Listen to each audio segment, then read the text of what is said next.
Hello, my name is LoG, and welcome to part 2 of this Chromatic Improv Power-Up. If you enjoy this type of instructional material, feel free to check out my Patreon at the link below. And now let's get on to the lesson. Okay, let's recap what we did in part 1. It was, again, that pretty simple, kind of bar-long, dominant 7th chromatic figure that looked like this. And it will naturally take us through the cycle of fourths because the last note that we play will always be the first note of that next chord. And that particular fingering that we learned, like we talked about, will take us down the fretboard like this. We'll pretty much always be staying vertically in the same little box, but we will be moving down as we move through each chord. Today, we're going to learn a part that will take us back the fretboard like this, horizontally, so that we can continue playing without running into the issue of losing strings or not having enough strings to continue. We will be able to transition into this different fingering, which will take us this way.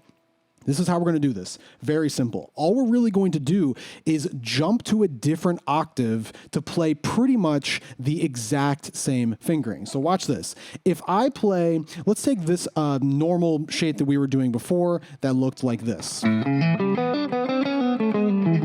Now watch this. Instead of starting here, I'm going to move up an octave and start here. Everything else in the phrase is going to be exactly the same. I'm not changing anything. So instead of this again, I'm going to take this note, play it there, which now sounds like this. Instead of 1, 3, 5, flat 7, 2, 4, it's now 1, 3, 5, flat 7, 2, 4, right? Instead of this.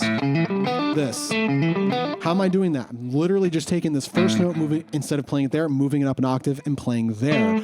Watch what this does once we sneak it in to our run that we were already doing. Watch this. I'm going to continue up, normal, normal.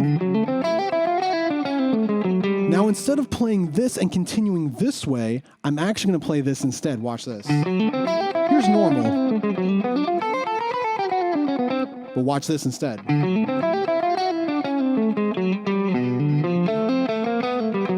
So you see what I did right there? I used the fingering that I just showed you, which took me here, because the fingering that I showed you really starts on the pinky. Because I start on the pinky, that shoves my whole hand back to this direction. So instead of playing it like this, 1, 3, 5, flat 7, 2, I'm playing 1 with the pinky or middle finger or whatever, 1, 3, 5, flat 7, 2, like that. It's the same thing, just displacing the octave, kind of moving around with or moving the notes around in a different octave. So look what that does when I string them, when I string them together. I will start to move this way as I continue. Watch this.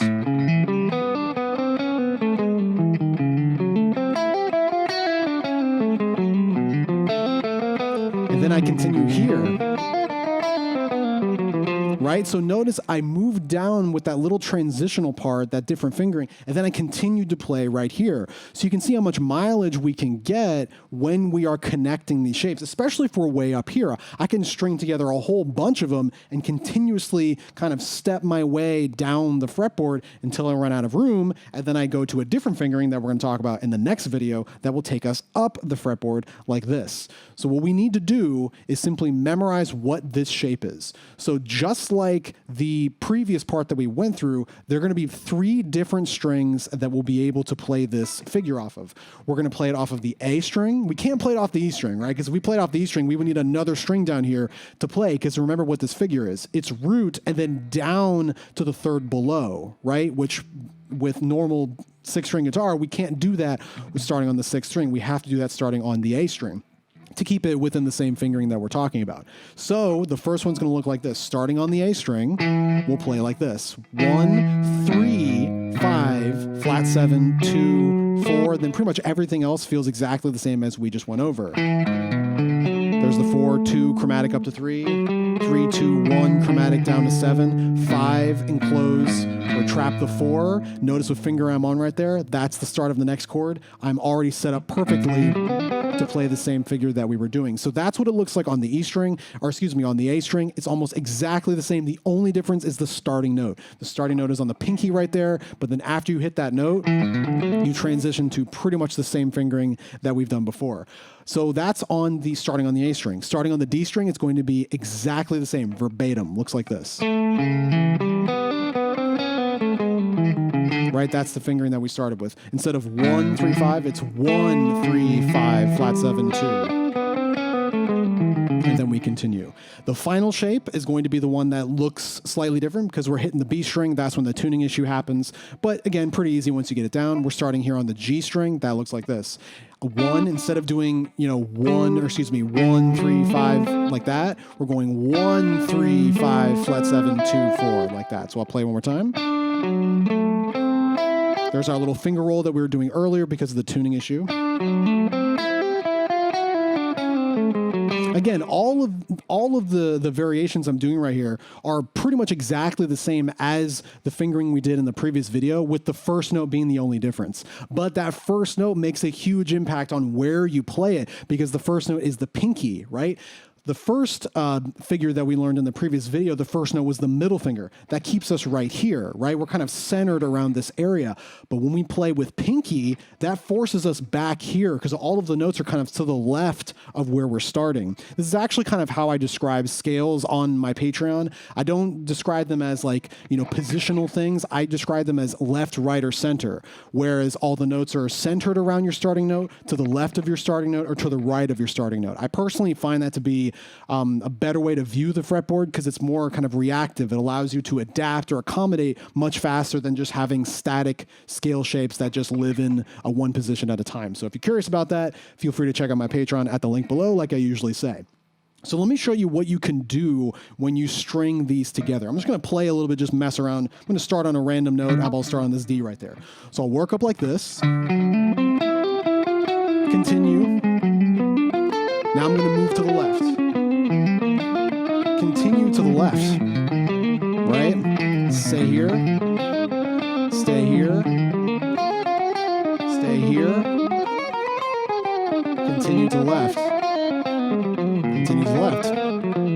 You see how far that took me. I started here and I went here and then I kind of snaked my way all the way back here just by picking and choosing which shape I wanted to play. And the key thing is you have to make this decision way in advance, because the whole thing, the crux of the whole thing is making sure that you start on the finger that takes you to that new position, right?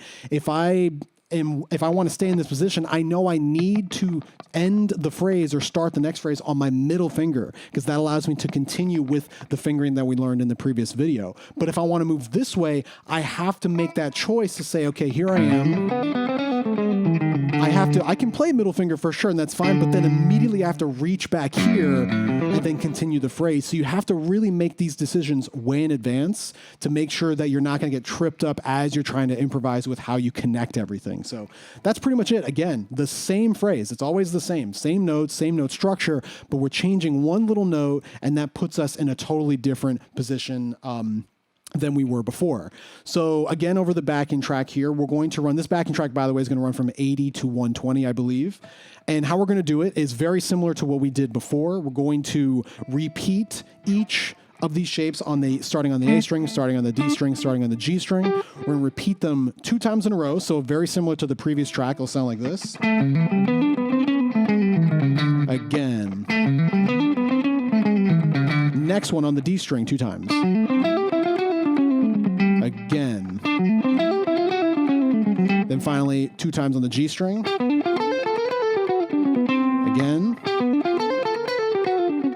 And then from here, we're going to do a longer passage that looks like this. We're going to run, starting the pattern 1, I call center shape, kind of staying centered in this area. We're going to run 3 of them that will look like this, non-stop. Then once we're here, we're going to play 3 of the current shapes that we just learned, which I call the left shapes, that will take us this way. That looks like this. Again.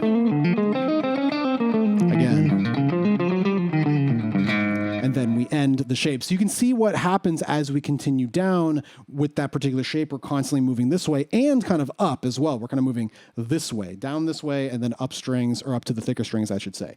So yeah, that's the figure. That's what I would practice.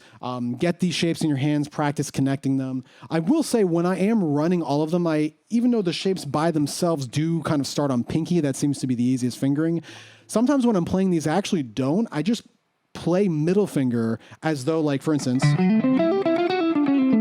Like I'm on my middle finger right there as though I'm about to continue down in this spot. But what I'll do is I'll just play middle finger and then jump back and continue the other phrase. So you don't necessarily have to do that. You can do maybe something like that. That's a little weird. Or you can do ring finger. Whatever's comfortable for you to connect those two. I do notice that is what I play. I kind of end on middle finger. And then just simply grab that note down here. Let me play that a little slower so you can see what I'm doing. Middle finger reach.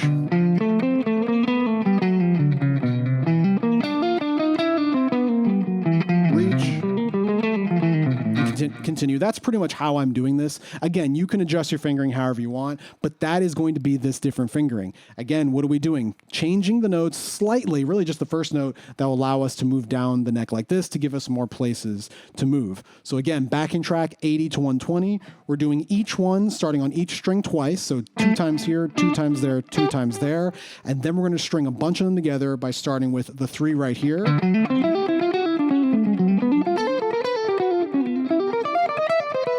Then 3 of them starting here, which will take us that way. So here's the first one on the G string. Next one on the D string. Final one on the A string. And then I'll take us there where we'll stop and do the whole thing over again. So again, learn these figures, get them comfortable, maybe try to improvise a little bit by yourself with connecting the first shape that we did in the previous video, which I'll call center shape, and then connecting it with the one we did today, which I call left shape because it moves you to the left. See if you can practice kind of connecting them in your own way to prep you for the final video. Of course, we have one more pattern to learn, which will take us this way, which will allow us to move up the fretboard that we'll talk about in the next video. But practice this stuff, come back to this part of the video, and we'll play over this backing track that again moves from 80 to 120.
All right, that does it for part 2 of this Chromatic Improv Power-Up. If you enjoy this type of instructional material, feel free to check out my Patreon at the link below, and I'll see you all in part 3.